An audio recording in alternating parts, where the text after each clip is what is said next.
ছাত্ৰ ছাত্ৰী সকল আজি আমি এটা নতুন চেপ্টাৰ আৰম্ভ কৰিম চেপ্টাৰটো হল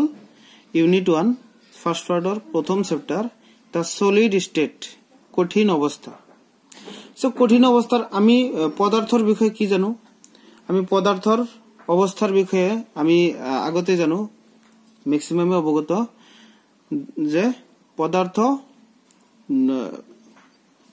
মূলত তিনিটা অৱস্থা থাকে গ্যাসীয় অৱস্থা জলীয় অৱস্থা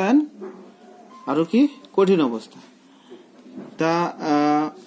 matters are three types physically three types one is solid liquid and gases we all know about the three terms solid liquid and gases so in this chapter we will discuss only we have to study only about solids what are these solids we are mostly surrounded by solids and we use them more often than liquids and gases so amar চাৰিওফালে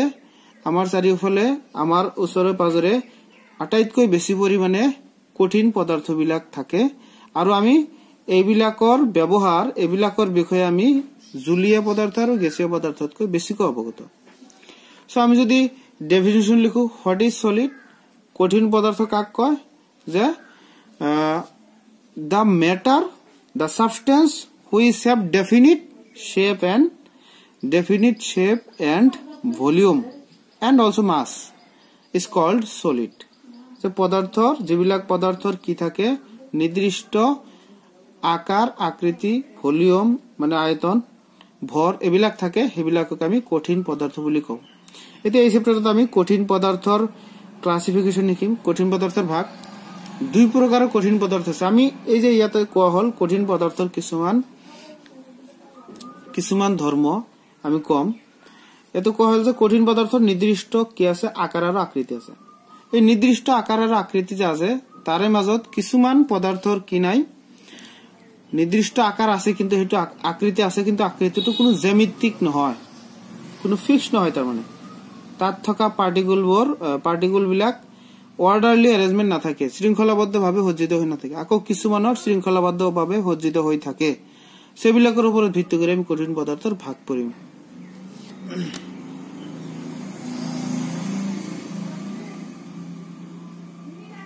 সেতিয়া কঠিন পদাৰ্থৰ সাধাৰণ বৈশিষ্ট্য কৰিম কঠিন পদাৰ্থৰ সাধাৰণ বৈশিষ্ট্য কি so general characteristics of solid state এটা আমি জানো এটা আমি আগৰ পৰা জানো যে কঠিন পদাৰ্থৰ নিৰ্দিষ্ট ভৰ আয়তন আৰু আকৃতি আছে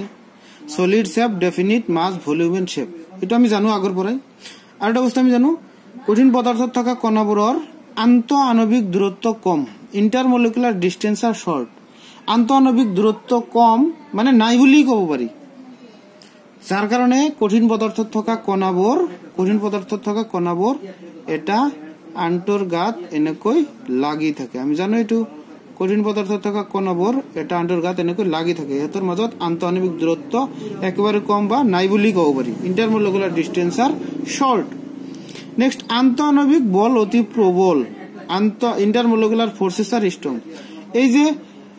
এই ইয়াৰ কণাবিলাক বা অণুবিলাকৰ মাজত যথেষ্ট আন্তঃআণবিক আকৰ্ষণী বল বেছি যাৰ কাৰণে এটা আন্তৰ গাত লাগি থাকে এটো আমি জানো হিহতৰ কণাবোৰৰ নিৰ্দিষ্ট অৱস্থান আছে যে কঠিন পদাৰ্থৰ যিবিলাক কণা যেহেতু এবিলাকৰ নিৰ্দিষ্ট আকৃতি আছে আকৃতিটা হবলৈ কণাবোৰৰ কি লাগিব নিৰ্দিষ্ট অৱস্থান লাগিব সো এই কাৰণে কোৱা হৈছে হিহতৰ কণাবোৰৰ নিৰ্দিষ্ট অৱস্থান আছে দিয়াৰ কনস্টিটিউয়েন্ট পাৰ্টিকলস হ্যাভ ফিক্সড পজিশন কণাবোৰ বুলি ক'লে আমি কি বুজাও অণু হ'ব পাৰে পৰমাণু হ'ব পাৰে বা আয়ন এবিলাক হ'ব পাৰে যিকোনো কণাই থাকক এবিলাকৰ নিৰ্দিষ্ট অৱস্থান থাকিব ইহতক সংকুচিত কৰিব নোৱাৰি আৰু ইহত দৃঢ় তাৰমানে কি ইহতক সংকুচিত কৰিব নোৱাৰি আৰু ইহত দৃঢ় দে আৰ ইনকম্প্ৰেসিবল এণ্ড ৰিজিড ইহতক সংকুচিত যেনেকুৱা গ্যাসীয় পদাৰ্থ বা তৰল পদাৰ্থক আমি সংকোচন কৰিব পাৰি কিন্তু কঠিন পদাৰ্থৰ কণাবিলাক ইমান এটাৰ গাত আন্তঃ লাগি থাকে এবিলাক বহুত টান যাৰ কাৰণে এবিলাকক সংকুচিত কৰিব নোৱাৰি আৰু ইহত দৃঢ় সো এইখিনি আছিল কঠিন পদাৰ্থৰ সাধাৰণ বৈশিষ্ট্য এতিয়া আমি কঠিন পদাৰ্থৰ শ্ৰেণী বিভাজন কৰিম ক্লাসিফিকেশন অফ solid এতিয়া আহিব আমাৰ ক্লাসিফিকেশন ক্লাসিফিকেশন অফ সলিড কঠিন পদাৰ্থবোৰক কেইটা ভাগত ভাগ কৰা হয় যে কঠিন পদাৰ্থৰ ইয়াতে কোৱা হৈছে যে কঠিন পদাৰ্থৰ কণাবিলাক নিৰ্দিষ্ট ক্ৰমত সজ্জিত হৈ থাকে এতিয়া এই কণাবোৰৰ ক্ৰমৰ সজ্জাৰ ওপৰত ভিত্তি কৰি কঠিন পদাৰ্থবোৰক দুটা ভাগত ভগোৱা হৈছে এটা হল অনিয়তাকাৰ এটা হল স্ফটিকাকাৰ বা ক্ৰিষ্টেলীয় কঠিন পদাৰ্থ on the basis of the nature order present on the basis of the nature order present in the arrangement of their constituent particles solids are classified into two types amorphous and crystalline যে কঠিন পদাৰ্থৰ কণাবোৰৰ যিবিলাক সজ্জা থাকে সেই সজ্জাৰ ওপৰত ভিত্তি কৰি order present in the arrangement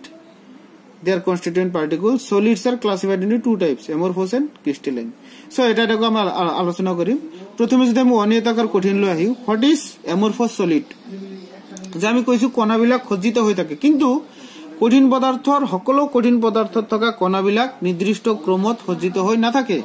শৃংখলাবদ্ধভাৱে সজ্জিত নাথাকে so all solids have no ordered arrangement no orderly arrangement there have some disordered there have some ordered so কিছুমান কণা শৃংখলিতভাৱে সজ্জিত হৈ থাকে কিছুমান আকৌ নিৰ্দিষ্ট ক্ৰমত সজ্জিত হৈ নাথাকে so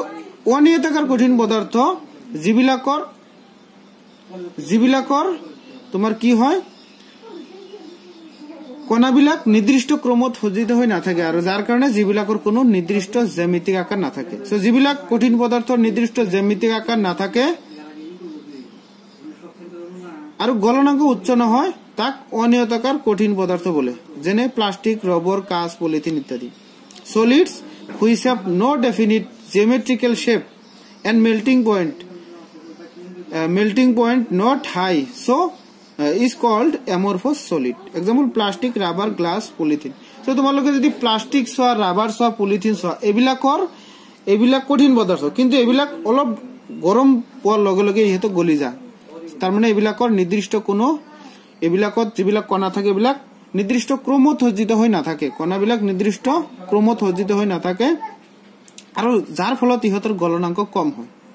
so that's why they are called amorphous solid অনিয়তাকাৰ কঠিন পদাৰ্থ বুলি হিয়তক কোৱা হয় so আমি জানো কঠিন পদাৰ্থৰ কি থাকে কিবা নিৰ্দিষ্ট আকৃতি থাকিব কিন্তু সেই আকৃতিটো কিছুমানৰ জ্যামিতিক নহয় কিছুমানৰ ক্ষেত্ৰত ক'ব পাৰি আকৃতিৰ নাম ক'ব পাৰি জ্যামিতিক্যাল এটা নাম দিব পাৰি কিন্তু অনিয়তাকাৰ কঠিন পদাৰ্থৰ ক্ষেত্ৰত কি নাথাকে জ্যামিতিক আকাৰ নাথাকে they have no definite geometrical shape they have definite shape but the shape is not definite geometrical so geometrical shape নহলে হেতু কয় অনিয়তাকাৰ কঠিন পদাৰ্থ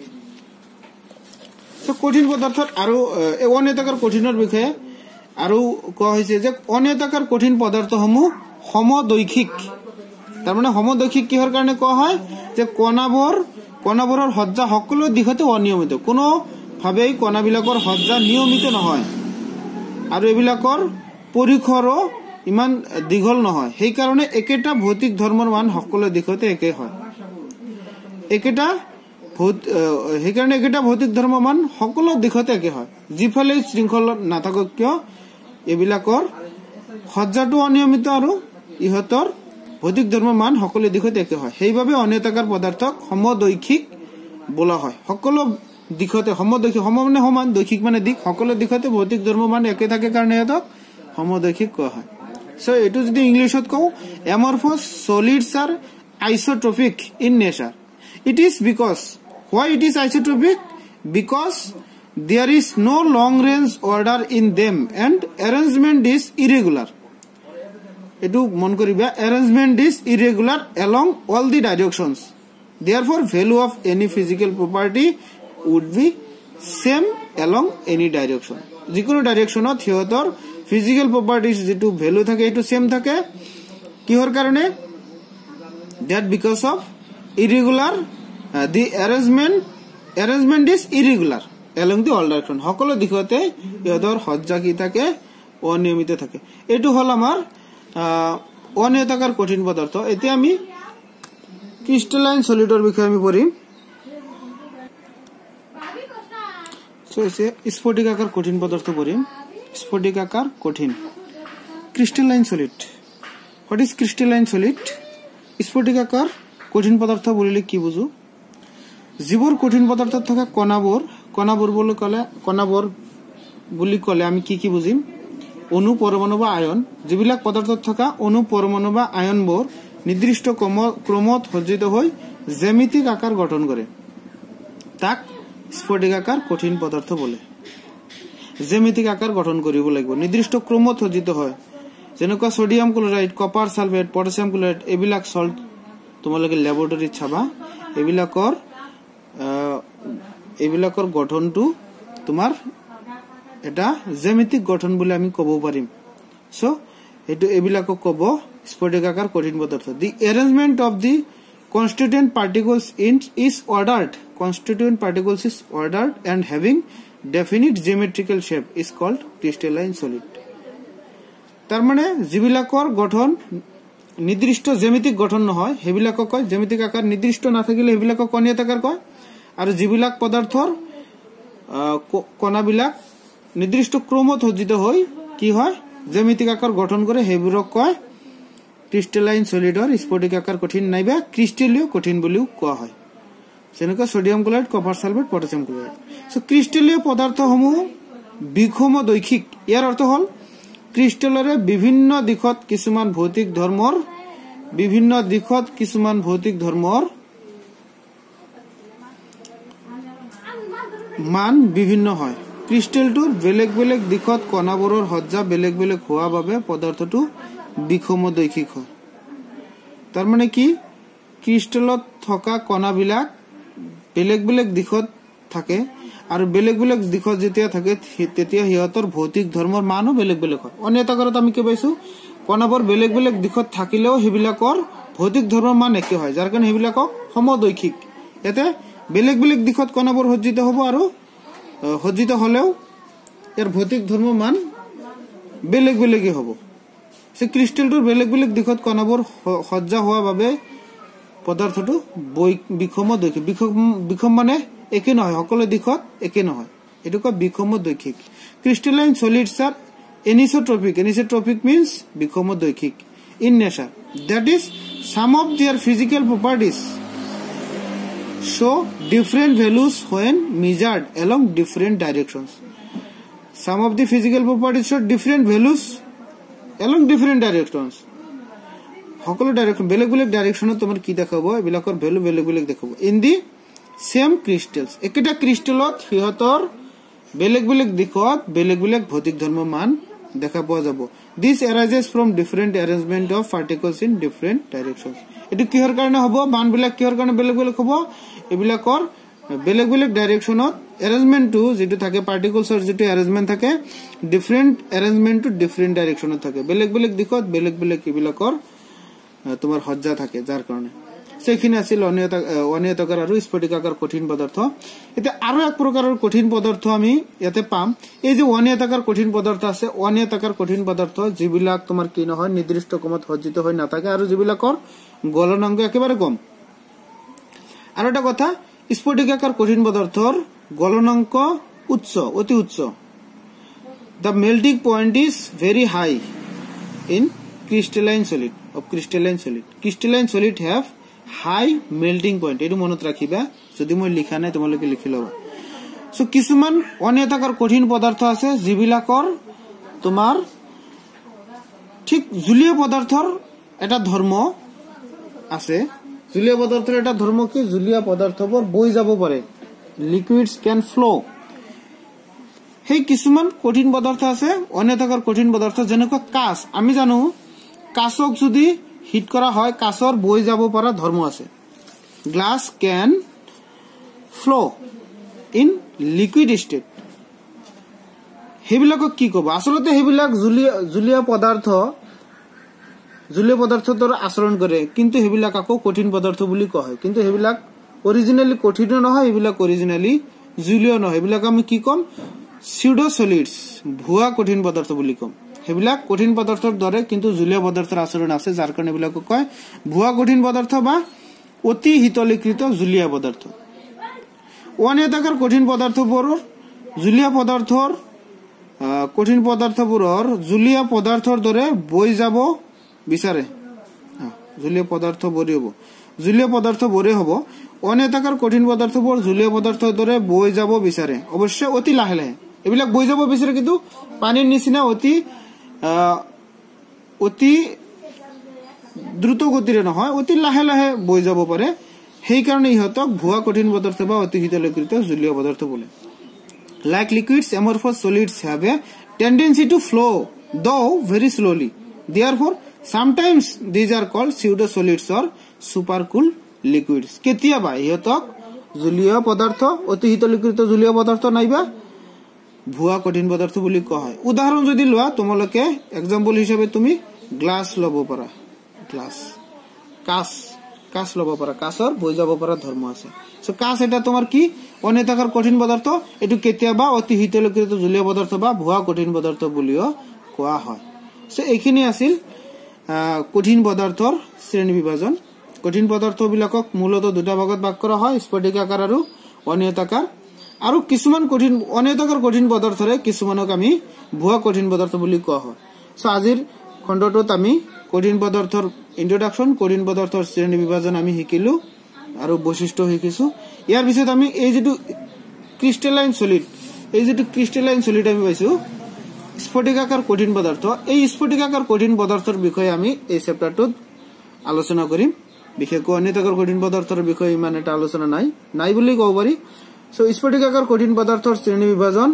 স্ফটিকাকাৰ কঠিন পদাৰ্থৰ বিভিন্ন ধৰ্মৰ বিষয়ে আমি নেক্সট ক্লাছত আলোচনা কৰিম সো আজিৰ কাৰণে এখিনি হ'ব তো এটো নতুন চেপ্টাৰ আমি আৰম্ভ কৰিলো যিবিলাকে আগৰ চেপ্টাৰটো ভালকৈ